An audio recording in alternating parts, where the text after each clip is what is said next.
Hi, welcome back to my channel again. Now today we're going to be having a look at this Hoffman. This is my Racing 40. This one in particular is part of a mechanical range. There's two different versions, the mechanical and the quartz. Now don't let the quartz put you off thinking that you're going to have a ticking second hand. It's actually a mega quartz and it has a gliding second hand as it goes around a dial, which I find looks more aesthetically pleasing myself, but you know, each to their own. The actual brand Hoffman, I believe, haven't been around that long. I think only 2016, and they started off in New York, like so many micro brands do on Kickstarter, and it's grown from there. Now, I say this model in particular is what you would call a reverse panda. The reason for this is the subdials at 3 and 9 are in white rather than black. So it's just if you want to know exactly which model. Now, the specs of this watch are just right, I feel. 40mm by 13.5mm thick by a lug-to-lug of 48 and a strap size of 20. So for me, that's that just right size. It's definitely got a sort of vintage vibe about it, this watch, and I do quite like it for that. If we start looking closer at that dial, let's zoom in a bit there. As you can see, we've got this center raised black area on the dial, which gives it a little bit of depth. We've got a fully marked minute track all the way around there, and we've got minimal text, which I always like. So Hoffman original, water resistant, 50 meters. So you do actually get a decent amount of water resistancy with this watch. For what it is, I think that's quite good. The I'd say the hands are quite nice. They do have a chamfer running down the center. They do have a luminous material in there. If I actually light this up with a flashlight, you'll get to see. Let's just see. Okay, there we go. And now you can see. So you do have a bit of a luminous material in there, albeit not a lot. There could be more, but you know, it is what it is. I still quite like it. I like the black hands down here. What you have over on this side is the running seconds hand, and this is the minute track for the chrono. So you actually do have a proper chrono in this, but I'll get into that a little bit later. So as we look from the side, we have a sapphire crystal with AR coating. It does sit quite proud, and you do have this very nice bevel work on there. Then we have this tachometer on the bezel.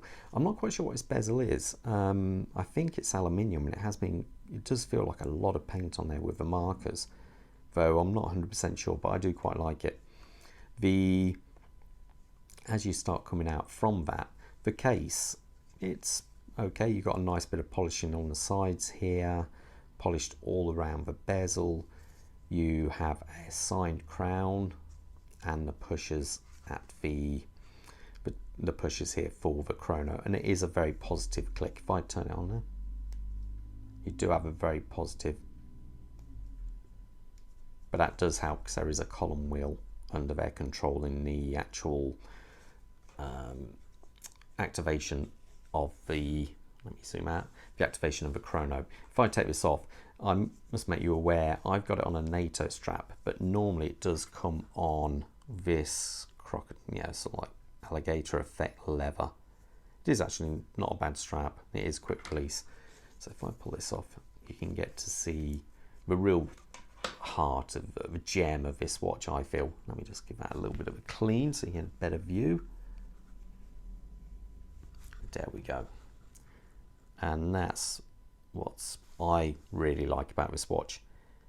Now this here is a Seagull movement, so the ST19, which was originally this was actually a Swiss movement before the Chinese actually brought the movement from them, all the rights to it and all the tooling, and it's actually not a bad movement.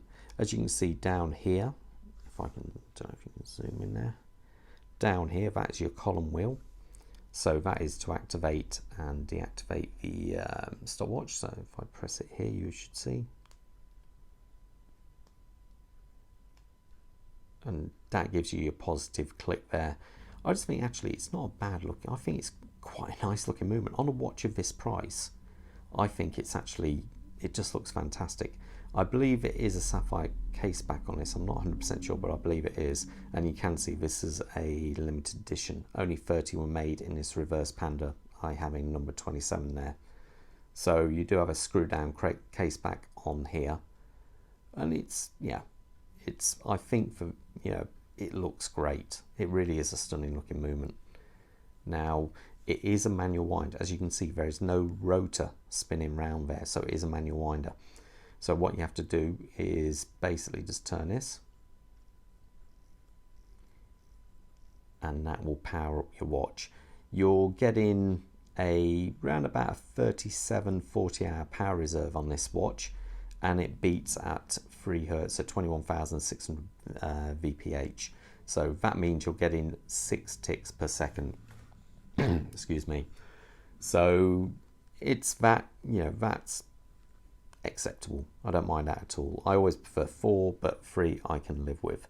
It's not the end of the world. As for accuracy, I found this watch to be plus 3 to 4 seconds a day, and you can't really complain at that either.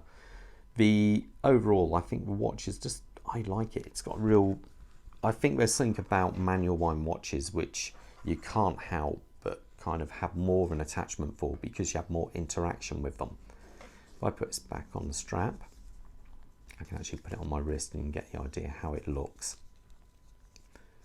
Now, Hoffman themselves, I found customer services to be excellent. I did have a small problem with the watch, and to be fair, they sorted it out for me, no problem at all. So you only find out how good a company is when you have a problem. And to be fair, they sorted it out for me, no problem at all. The actual pluses, I'd say, of this watch, obviously that movement just looks fantastic. The actual dial looks nice, simple, elegant. Timekeeping is, you know, pretty damn good. And I say the company themselves were excellent, sapphire crystal. And also one silly thing, it's actually finished between the lugs, which you don't find always on some high-end brands. If I had to have a little bit of a niggle, I would like to see a little bit more loom there, and maybe a different choice of strap. But that's just it. I'll put it on my wrist so you get an idea of what it looks like. I'll just do this off camera so it's a little bit easier. Now, my wrist size is a fraction over 7 inches. And I'll just, there we go. Oh, pull down the tang. So that's it on my 7 and say a little bit over a 7-inch wrist. And I think it looks just right. It's one of these watches you can really play around with the straps on this watch. It does look, yeah, it looks good on a black leather strap. Even an ISO diver, I've had it on, and it looks quite good. I've even got a bracelet, which it does also look quite good on. But there you go. That's my little, you know, look at the Hoffman Racing 40. So, hope you enjoyed it, and hopefully I'll see you at the next video review. And remember, stay safe out there. All the best. Bye.